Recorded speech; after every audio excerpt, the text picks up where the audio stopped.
মানুষ বেঈমান, ভগবান তো আর বেঈমান নয়, তাই তো? শুভ সকাল, রাধে রাধে বন্ধুরা। জানো তো বন্ধুরা, কিছু কিছু কথাগুলো সত্যি এত কষ্ট লাগে শুনলে। অনেক মাসিমাদের মুখেই শুনি, জানো সকালবেলায় বৌমারা চা খায়, একটু ডেকে চাও দেয় না। সত্যি খুব কষ্ট লাগে কথাগুলো শুনলে।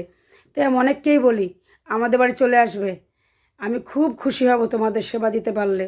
গীতায় আছে যে বাড়িতে গুরুজন থাকতে তাদেরকে না দিয়ে খাচ্ছ, এই খাওয়া বিষ খাওয়া একই ব্যাপার। তোমাদেরও তো সময় আসছে, চিন্তা করো না।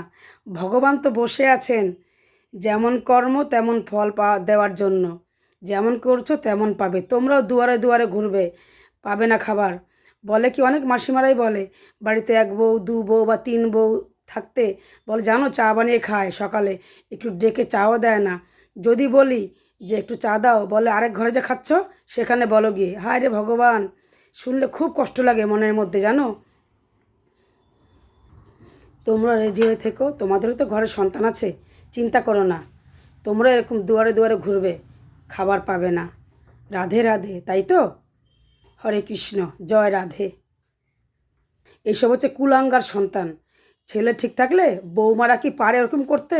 অতই সহজ? ছেলেগুলোই ভালো না, হচ্ছে কুলাঙ্গার সন্তান। জয় রাধে। তোমরা যে বৌমারা যে স্বামীর সঙ্গে সংসার করছো, ওই স্বামীকে না, ওই যে মা অনেক কষ্ট করে যত্ন করে বড় করেছে। তোমরা যেমন যত্ন করে কষ্ট করে সন্তানকে বড় করছো, তোমার স্বামীকেও ওরকম যত্ন করে বড় করছে। হ্যাঁ, যত্ন করে আদর করে বুকে নিয়ে বাচ্চাকে বড় করছো। ঠিক এরকমই তোমার স্বামীকেও ওরকম মা কিন্তু যত্ন করে আদর করে বুকে নিয়ে অনেক কষ্ট করে সন্তানকে বড় করেছে। আর আজ সে দুয়ারে দুয়ারে ঘুরে যেত খাবার জন্য। তবে রেডি হয়ে থেকো, খাবার তোমরাও পাবে না, তোমাদের ঘরে সন্তান আছে।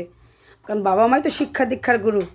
শিক্ষা দীক্ষা দিচ্ছ, সন্তানরা দেখছে তোমাদের, তোমরা যে কী করছো। চিন্তা করো না, ওই সন্তানরাও তোমাদেরই ওরকমই করবে যেমন তোমরা করছো। রাধে রাধে।